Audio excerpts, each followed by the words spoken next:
नमस्कार, आप देख रहे हैं प्राइम इंडिया न्यूज। चलिए बात करते हैं बड़ी खबर की। राष्ट्रीय कांग्रेस कार्यालय मीडिया सेल के अध्यक्ष पवन खेड़ा ने प्रेस वार्ता की और केंद्र सरकार पर हमलावर रुख अपनाया और कहा कि किस तरह से केंद्र सरकार किसानों पर अत्याचार कर रही है, आंसू गैस छोड़ रही है और गोलियां भी चलवा रही है। ये सब शर्मनाक है। जिस तरह से प्रधानमंत्री नरेंद्र मोदी नेहरू जी की बातें करते हैं तो उनसे कुछ सीख भी लें। एक समय में पंजाब किसानों पर गोलीबारी हुई और खुद नेहरू जी ने जाकर हस्तक्षेप कर और किसानों की बात सुनी। और साथ ही आज नरेंद्र मोदी चुप क्यों हैं?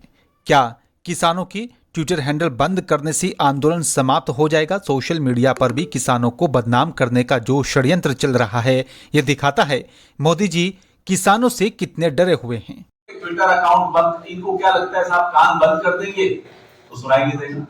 ट्विटर अकाउंट बंद कर देंगे तो जो हो रहा है वो लोगों को मालूम नहीं पड़ेगा। गरीबी हटाने से कोई मतलब नहीं, गरीबी को ढक देते हैं जब ट्रंप आते हैं, ये या G20 होता है, ये मानसिकता दर्शाता है। अगर अफवाहें बंद करनी है तो सबसे पहले तो आप जो IT सेल है आपकी भारतीय जनता पार्टी की, वही बंद कर दीजिए। किसानों के ट्विटर हैंडल बंद करके आप क्या हासिल करना चाह रहे हैं? उनका गला घोंट के आप क्या हासिल करना चाह रहे हैं? उनकी आवाज इस देश तक नहीं पहुंचे, ये आपकी मंशा है। टेलीविजन डिबेट्स में किसानों का मुद्दा खत्म होता चला जाता है। जितना वहां आंदोलन तेज हो रहा है वहां उतना टेलीविजन पे कम होता जा रहा है। क्यों? ये भी दबाव डालने की एक तरीका है कि किसानों की बात कोई रख नहीं पाए। महत्वपूर्ण दिन है। पंजाब में 21 फरवरी 1924 में जैतोदा मोर्चा बड़ा मशहूर एक इवेंट है जो मनाया जाता है, जब अंग्रेजों ने किसानों पर गोलियां चलाई।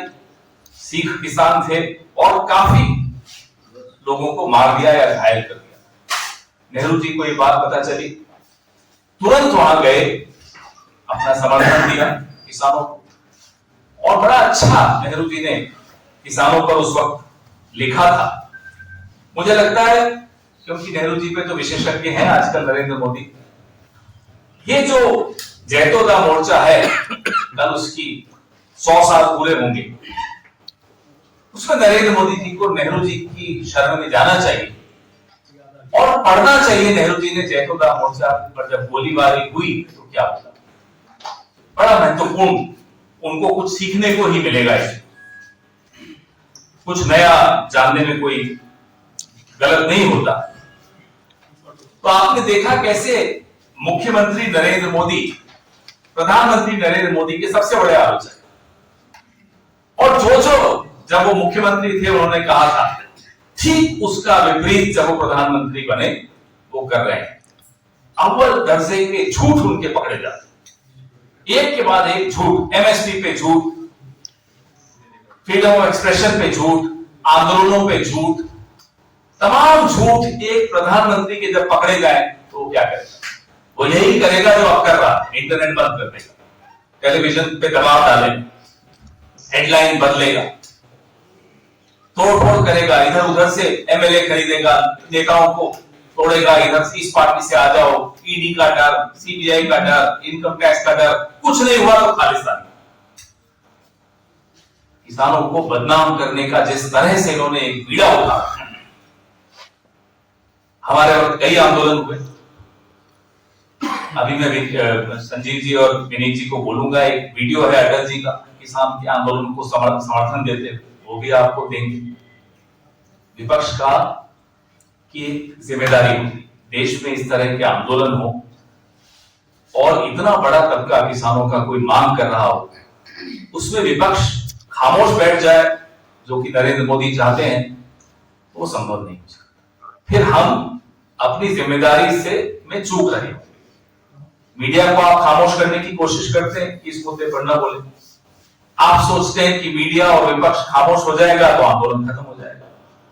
नया मीडिया खामोश होगा और ना विपक्ष खामोश होगा। आप जब आपके अपने वित्त सलाहकार एक रिपोर्ट देकर कहते हैं कि दालों पर MSP बढ़ाया जाए, तो आप उस रिपोर्ट को दबा के बैठ जाते हैं। कब फिर दालों पर आप कीमत ज्यादा देते हैं जब किसान सड़क पर आता है। मैं वो रिपोर्ट भी आपके सामने आपसे साझा करूंगा। तो हमारा आप सबसे आग्रह है कि नरेंद्र मोदी जी को आप लोग समझाइए, लिख कर समझाइए, बोलकर समझाइए कि साहब दुश्मन नहीं है किसान। और ये जो फिलहाल मेरे साथ सिर्फ इतना ही। आप देखते रहिए प्राइम इंडिया न्यूज।